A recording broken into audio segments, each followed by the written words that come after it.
जिज्ञासु मित्रों,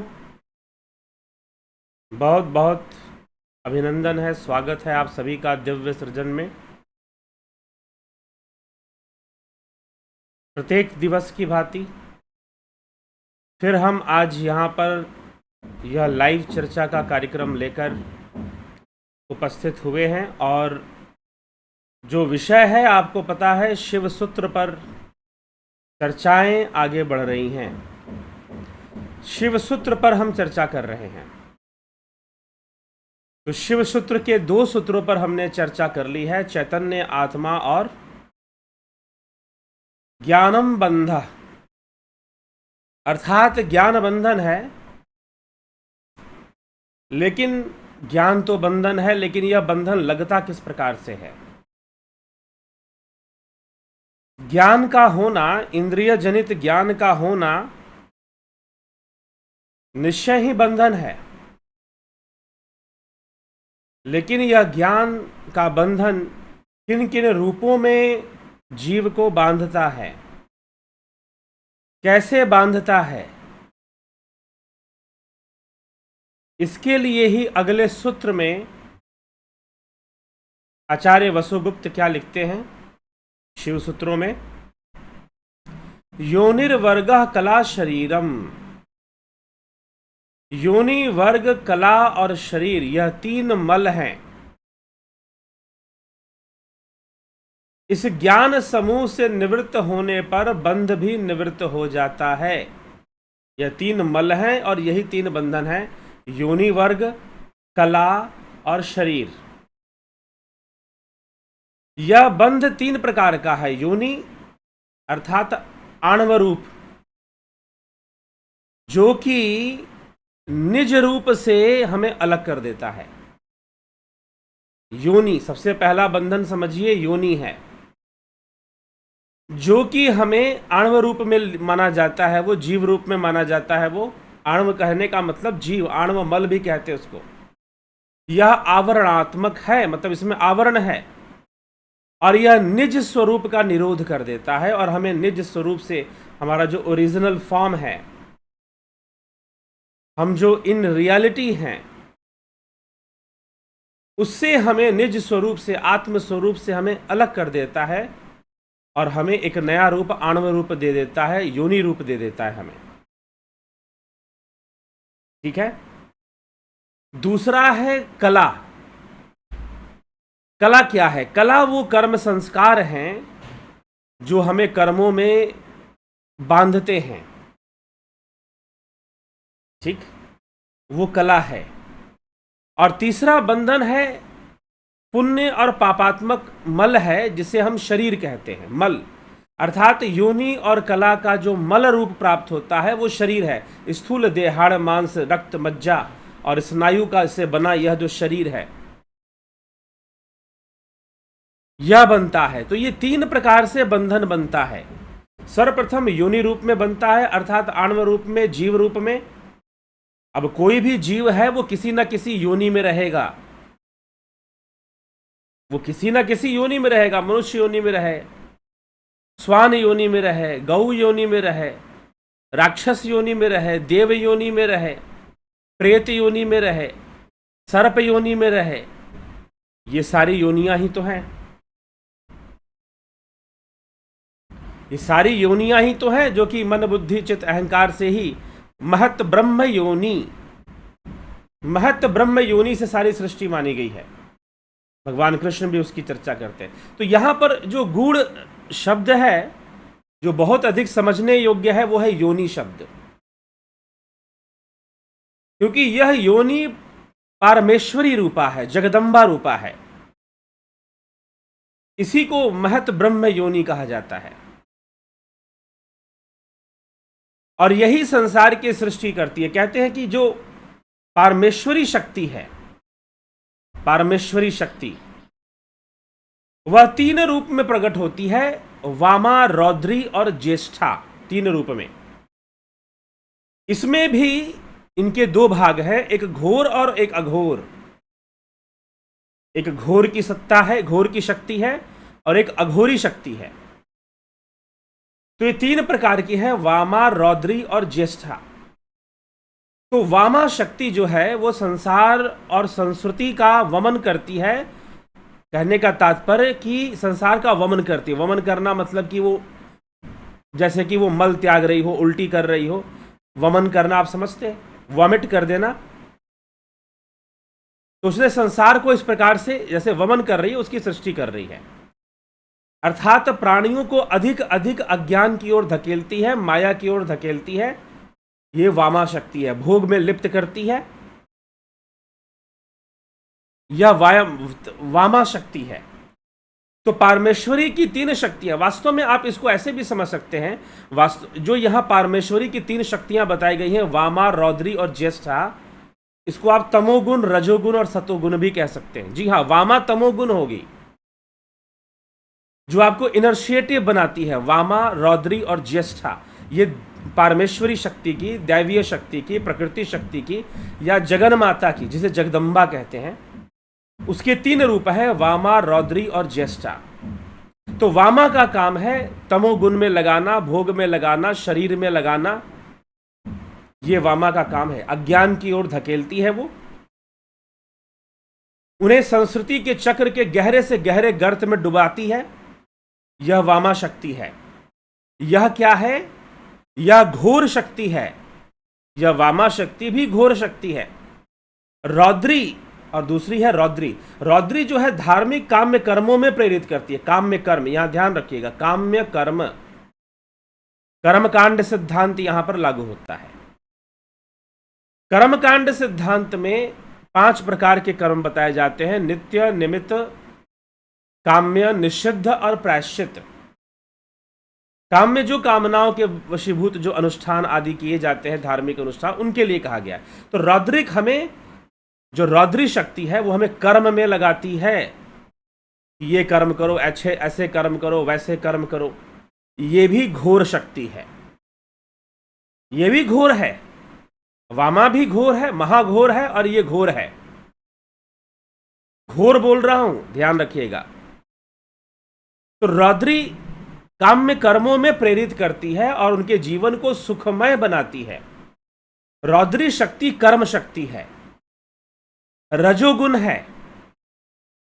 जो वामा शक्ति है, परमेश्वरी की जो वामा रूप है, जगन माता जगदम्बा की जो वामा रूप है, वह तमोगुणी शक्ति है, तमोगुण है। और रौद्री रजोगुण है। वो कर्म में लगाती है। जीव को इतना बोध हो जाता है कि हाँ, मुझे अच्छे कर्म करने चाहिए, मैं अपने अच्छे कर्मों से ही अपने जीवन को सुखी और शांत कर सकता हूं। रौद्री धार्मिक काम्य कर्मों में प्रेरित करती है, उनके जीवन को सुखमय बनाती है, क्योंकि वो कर्म करते हैं, परंतु उन्हें सुख के संग में फंसाए रखती है, इंगेज रखती है। वो धार्मिक कर्म कांडों में लगे रहते हैं कि ये कर्म कर लो, वो कर्म कर लो, अच्छा कर्म कर लो, पुण्य कर्म कर लो तो पुण्य फल मिल जाएगा, जीवन अच्छा हो जाएगा, बेहतर हो जाएगा। इन्हीं सब चीजों में वो आसक्त रहते हैं। ठीक है। ज्येष्ठा शक्ति, परमेश्वरी शक्ति के 3 रूप बताए गए, वामा, रौद्री और ज्येष्ठा। जो ज्येष्ठा है वो जीवों को मोक्ष प्राप्त करवाती है, मोक्ष की ओर ले जाती है। तो यह अघोर है। घोर और अघोर, शैव दर्शन को अघोर दर्शन भी कहते हैं। शैव अद्वैत दर्शन को अघोर दर्शन भी कहते हैं। अघोर मतलब वह आत्मा, वह निज स्वरूप, वह ब्रह्म अघोर है, उसमें कुछ भी घोर नहीं है, अति नहीं है, वह बायस्ड नहीं है, अति नहीं है उसके अंदर किसी भी चीज की। वो सर्वदा अघोर है, वो अघोर शक्ति है। ये 3 परमेश्वरी शक्तियां समूहात्मक रूप से प्रकट होकर एक जीव के साथ सदा लगी रहती हैं। वामा शक्ति, रौद्री शक्ति और ज्येष्ठा शक्ति, ये तीनों ही लगी रहती हैं जीव के साथ। और यह यहां पर, क्योंकि यहां पर प्रकृति या माया शब्द का प्रयोग शैव दर्शन में नहीं होता, तो उसे शक्ति रूप मानते हैं, परमेश्वरी शक्ति रूप मानते हैं। और उसी के 3 अंग हैं, उसी के 3 रूप हैं, वामा, रौद्री और ज्येष्ठा। ये 3 शक्तियां हैं। वामा तमोगुण में लगाकर इस संसार में हमें घोर गर्त में ले जाती है। रौद्री हमसे कर्म करवाती है कि भाई अच्छे अच्छे कर्म करोगे तो तुम्हें अच्छे फल मिलेंगे, लेकिन यह भी तो हमें फंसा कर ही रखती है। लेकिन जो ज्येष्ठा है वो अघोर शक्ति है, वो मोक्ष की ओर ले जाती है। तो ये तीनों पारमेश्वरी शक्तियां समूहात्मक रूप से, मतलब कि कलेक्टिवली, समूहात्मक रूप में प्रकट होकर एक एक जीव के साथ लगी रहती है। यह ज्येष्ठा ही अघोर नामक शक्ति वर्ग के रूप में प्रकट होती है। यह ज्येष्ठा ही अघोर नामक शक्ति वर्ग के रूप में प्रकट होती हुई एक प्राणी को मोक्ष की प्रेरणा करती रहती है। रौद्री के व्यूह की शक्तियों को घोर शक्तियां कहते हैं, क्योंकि वो प्राणी को फंसा के रखती है, कर्म कांडों में उलझा के रखती है, कर्मों में उलझाए रखती है कि तुम बहुत अधिक पुण्य करो, अच्छे कर्म करो। ठीक है, अच्छे कर्म तो जीवन में हम हैं तो करना ही चाहिए, निश्चित रूप से करना चाहिए, लेकिन कहीं ना कहीं उसमें भी आसक्ति है, तभी तो हमें वो फंसाती है और हम उसमें फंसते हैं आसक्ति होने के कारण। ठीक। तो रौद्री का जो व्यूह शक्ति है, रौद्री का जो व्यूह चक्र है, व्यूह मतलब घेरना, तो रौद्री की जो जीव को घेर के रखती है, फंसा के रखती है, उलझा के रखती है कि अभी तो तुमको ये काम करना है, अभी तो तुमको वो काम करना है, अभी तो ऐसा करना है, अभी तो वैसा करना है, ऐसे 50 चीजों की जो भावना डालती है वो रौद्री शक्ति है, कर्म की। यह घोर शक्ति है, यह घोर शक्ति है। और वामा जो अत्यंत तमोगुण में लगाती है वह घोरतर शक्ति है, वह घोरतर शक्ति है। और जो ज्येष्ठा है वो अघोर की शक्ति है, वह अघोर की शक्ति है। तो ये जो सांसारिक ज्ञान है, विकल्प ज्ञान, बंधन का एक विकसित रूप है। तो ये बंधन ही 3 प्रकार से योनि, कला और शरीर के रूप में हमें प्राप्त होता है। लेकिन शरीर के, अब देखिए, शरीर के रूप में प्राप्त होने वाला, क्योंकि शरीर जो है वह स्थूल है, अर्थात यहां तामसिकता जरूर अधिक है शरीर में, तो वामा शक्ति का परिणाम यह स्थूल देह है। और जो हमारा मन है, मन बुद्धि चित्त, यह रौद्री, ये कर्म करवाते हैं हमसे। कर्म किसका? सूक्ष्म शरीर का भाग है। कर्म किसका अंग होता है? सूक्ष्म शरीर का अंग होता है। आदि गुरु शंकराचार्य विवेक चूड़ामणि सूक्ष्म शरीर का जो वर्णन मिलता है, वहां पर जो कर्म है और जो कर्म फल है और जो इंद्रियां हैं, अंतःकरण है, ये सब के सब सूक्ष्म शरीर के ही अंग माने जाते हैं। तो जो रौद्री है वो कर्म करवाने वाली शक्ति है, वो अघोर है, और वो जो वामा है वो अघोरतम है, अति अघोर है। कहने का मतलब अति अघोर है, अघोरतर कहने का मतलब जो होता है। ठीक। तो ये हमें इस तरह से बांध कर रखती है। लेकिन जो ज्येष्ठा शक्ति है वह योनि रूपा है, वह योनि रूपा है। उसी को महद ब्रह्म योनि कहा है। निश्चय ही जीव और जीव का जो निज स्वरूप है उससे अलग करने वाली यही योनि रूपा है, यही ज्येष्ठा है। लेकिन मार्ग भी यही बन जाती है, क्योंकि यह अघोर है।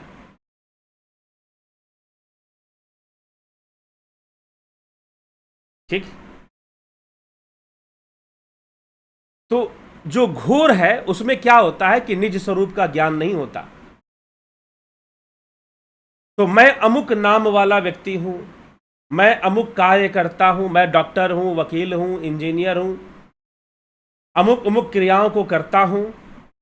ये सभी कार्य और जो ज्ञेय पदार्थ है, जो ज्ञान का विषय आपको प्रतीत हो रहा है, वास्तव में वो ज्ञान नहीं, वो बंधन है। इसीलिए कहा गया ज्ञानम बंधा। तो ज्ञेय पदार्थ तथा सारा जगत मुझसे भिन्न है, मेरा प्रमेय है और मैं इसका प्रमाता हूं, अर्थात मैं ही ज्ञानी हूं, मैं प्रमाण लेने वाला हूं। इस प्रकार के निश्चयात्मक ज्ञान तथा ऐसे ऐसे विश्वास प्रायः सभी माइक जीवों के स्वभाव बन जाते हैं। इस स्वभाव में आ जाता है। फिर शरीर के प्रति आसक्ति और कर्मों के प्रति आसक्ति जो है ये स्वभाव में आ जाता है, और स्वभाव में आकर वह बंधन बन जाता है। यही बंधन है। तो प्रथम बंधन है योनि, जिससे कि आणव रूप की रचना हो जाती है, जीव रूप की रचना हो जाती है। तो योनि वर्ग, इसी को ज्येष्ठा वर्ग भी कहा जाता है कि ज्येष्ठा वर्ग ही हमें बांध के रखता है। किस रूप में बांध के रखता है? योनि के रूप में बांध के रखता है कि हम मनुष्य योनि में हैं, हम स्वान योनि में हैं, हम देव योनि में हैं, हम अलग अलग योनियों में जीवों का जन्म होता है। तो उन योनियों का प्रथम बंधन बनता है, उसी को कहते हैं योनि वर्ग। प्रथम बंधन, पहला बंधन वही बनता है। और वो बंधन सूक्ष्म से है, स्थूल देह से नहीं है। वह हाँ, स्थूल देह में वो अभिव्यक्त जरूर हो रहा है, स्थूल देह में वो मैनिफेस्ट जरूर हो रहा है, लेकिन वो बंधन सूक्ष्म से है, योनि का। तो प्रथम बंधन योनि वर्ग का है। वो बंधन अगर टूट जाए तो फिर आप निज स्वरूप में पहुंच जाओ, निज स्वरूप का ज्ञान कर लो। तो उस योनि वर्ग को नाश हम अपनी ध्यान शक्ति से, अपने ध्यान योग से कर सकते हैं। मैं मनुष्य हूं, वो श्वान है, कुत्ता है, वह बिल्ली के योनि में है, वह प्रेत योनि में है, वह देवता है, वो असुर है। अनेकों योनियां बनती हैं। 84 लाख योनियों तक की चर्चा बाद के ग्रंथों में किया गया, प्रारंभिक ग्रंथों में तो नहीं मिलता है। रामचरितमानस में मिलता है या अन्य वाणियों में मिलता है, जो कि कलयुग में हुए, मध्यकालीन युग में हुए। तो इस प्रकार से वर्णन मिलता है। तो ये बंधन, ये जो ज्ञान रूपी बंधन है, ये बंधन तो है, लेकिन ये बंधन जीव को बांध के कैसे रखा है? तो 3 जंजीरें बताई जा रही हैं जिससे बांधा गया है, योनि, कला और शरीर। योनि, कला और शरीर। योनि, कला और शरीर। योनि निज रूप का बंधन है, अर्थात जीव रूप प्रदान कर देता है आपको, आणव रूप प्रदान कर देता है आपको, और आप समझते हो कि मैं तो मनुष्य हूं, मैं तो कुत्ता हूं, मैं तो बिल्ली हूं, पक्षी है समझेगा मैं पक्षी हूं, मैं तो उड़ सकती हूं। मनुष्य समझेगा मैं बुद्धिजीवी हूं क्योंकि मैं मनुष्य हूं। तो सबसे पहला बंधन तो योनि वर्गों का बंधन है। और उसके बाद कर्म संस्कारों से जो कला जो है वो कर्म संस्कारों के वशीभूत जीव जो कर्म करता है वो, उसे कला कहा गया है। यहां पर संस्कारों को कला कहा गया है। ठीक है, संस्कारों को कला कहा गया है। तो संस्कार रूपी जो बंधन है वो कला है। और फिर शरीर, या जो स्थूल देह है, हाड़ मांस रक्त मज्जा और स्नायु से बना हुआ यह जो स्थूल देह है, स्थूल शरीर है,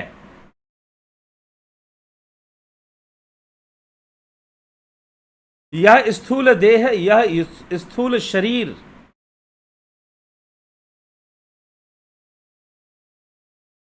क्या है? मल रूप में है। यह हमारे कर्म संस्कारों का एक मल रूप में हमें प्राप्त होता है। मतलब हमने जैसे भी कर्म किए हैं, जैसे हमारे संस्कार निर्मित हुए हैं, उनके मल के रूप में हमें शरीर प्राप्त हो जाता है। किसी को किसी योनि का प्राप्त हो गया, किसी को किसी योनि का प्राप्त हो गया। अब उस शरीर को धारण कर कर वो सुखी होते हैं, दुखी होते हैं, अपने कर्मों का भोग कर रहे होते हैं। ठीक है, तो यह बात यहां पर समझाने की कि यह जो ज्ञान ही बंधन है, ज्ञानम बंधा, ऐसा जो कहा गया वो क्यों कहा गया और किस प्रकार से यह बंधन, जो सर्वप्रथम यह जो बंधन निर्मित होता है 3 रूप में होता है, योनि, कला और शरीर। अब 3 रूप से पारमेश्वरी शक्ति, जो जगदम्बा शक्ति है, जो अंबा की शक्ति है, जो शिव की ही आद्या शक्ति है, उसी के 3 रूप हैं, वामा, रौद्री और ज्येष्ठा।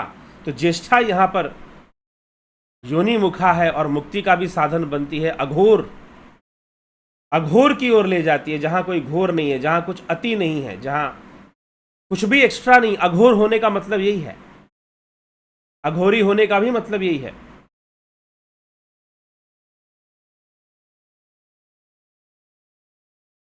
तो अघोर की ओर हमें जाना चाहिए, घोर की ओर नहीं। और जो रौद्री है वो हमें काम कर्मों में लगाती है। तो कला, कला का निर्माण, कला रूपी बंधन का निर्माण रौद्री कर देती है।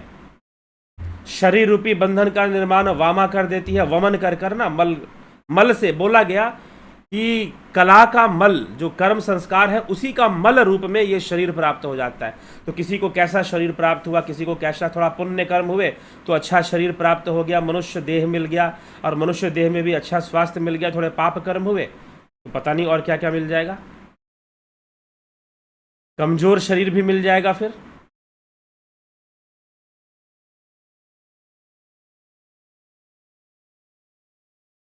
तो हमें यह विचार करना चाहिए, यह समझना चाहिए। तो ये 3 प्रकार के बंधन है, योनि, कला और शरीर। ये समझ पाए होंगे आप।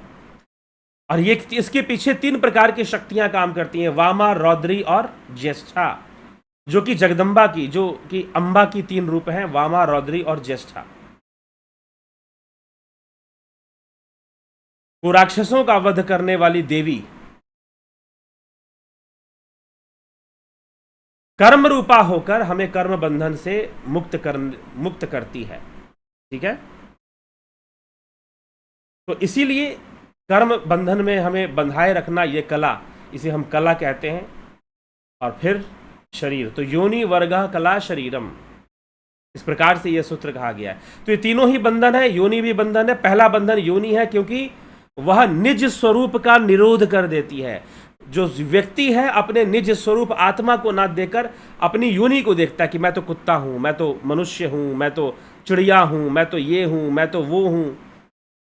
वो अपने निज स्वरूप का साक्षात्कार नहीं करता, आत्म स्वरूप को नहीं जानता, और अपने शरीर को देखकर ही अपनी पहचान बताता है कि मैं तो मनुष्य हूं, मैं तो गाय हूं, मैं तो भैंस हूं, या मैं प्रेत योनि में हूं, या फिर मैं ऐसे हूं या मैं वैसे हूं।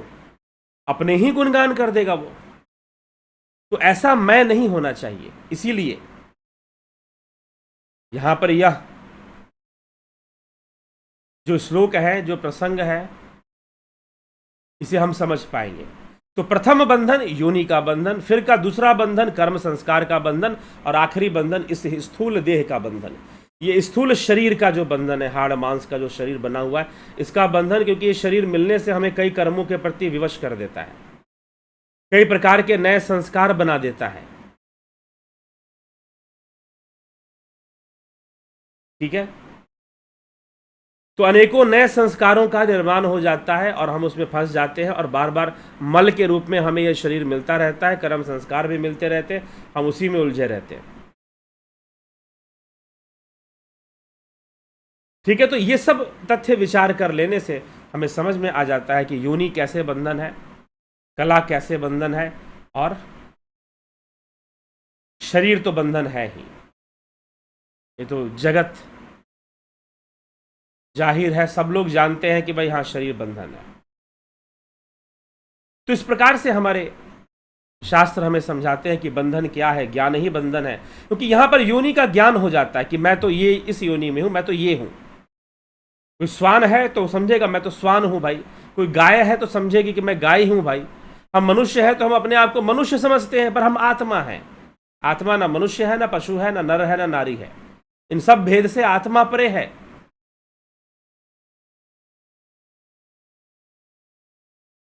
ठीक है। तो यह सारी बातें हमें विचार कर लेना है, और ये सारी बातें समझ लेना है। आगे बढ़ते हुए क्रम में बहुत सारे गुण रहस्य और बहुत सारी बातें बहुत ही अलग ढंग से शिव सूत्रों में प्राप्त होती हैं, इसलिए इसका सुनना, हाँ ठीक है, जो अद्वैत सिद्धांत के का जो दर्शन है वही दर्शन यहाँ पर है। शिव को ही अद्वैत माना गया है। शिवम अद्वैतम, मांडुक्य उपनिषद में भी शिवाद्वैत शब्द का प्रयोग हुआ है। शिव अद्वैत की ही चर्चा है, अद्वैत की ही चर्चा हो रही है, इसलिए चिंता करने की कोई आवश्यकता नहीं है। और साथ ही साथ चैनल पर ध्यान योग का कोर्स चलता है, प्राकृतिक चिकित्सा का कोर्स चलता है। यह भी अघोर का मार्ग है। क्यों?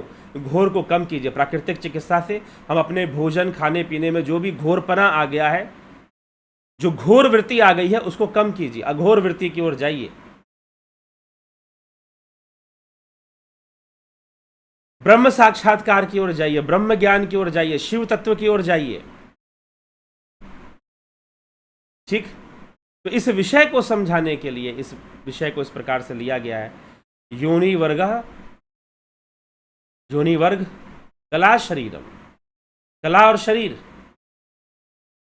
तो जो कर्म संस्कार है वो कला के अंतर्गत आएंगे, वो भी बंधन है। शरीर तो शरीर है ही, और योनि वर्ग की मैं जीव समझता हूं अपने आप को, मैं आत्मा नहीं समझता हूं अपने आप को, यह भी बंधन है।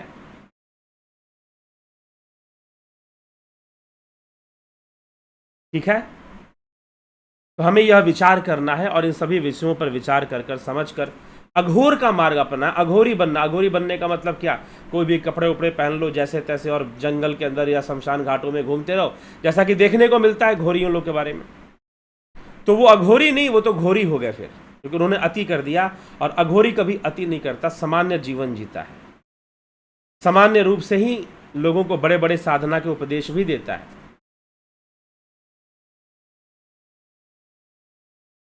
तो समझने की आवश्यकता है और फिर सारी चीज़ें स्पष्ट हो जाती है। तो चलिए इसी के साथ हम आज के विचारों को विराम देंगे। ध्यान योग का कोर्स, प्राकृतिक चिकित्सा का कोर्स आप करना चाहते हैं तो 9661802449 पर आप संपर्क करके ज़रूर इसकी जानकारी ले लें।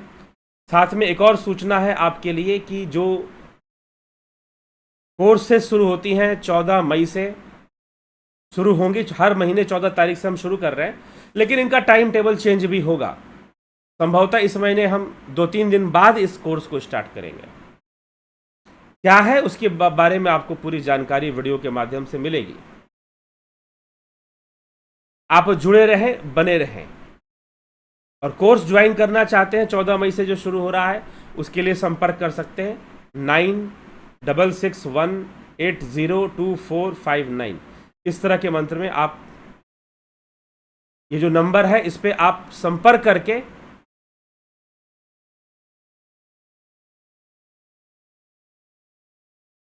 जानकारी ले सकते हैं। जानकारी ले सकते हैं कि ध्यान योग का जो कोर्स है वो कैसे ज्वाइन करना है। आप मैसेज करेंगे, व्हाट्सअप मैसेज करेंगे इसी नंबर पर, जो नंबर मैंने बताया 9661802459।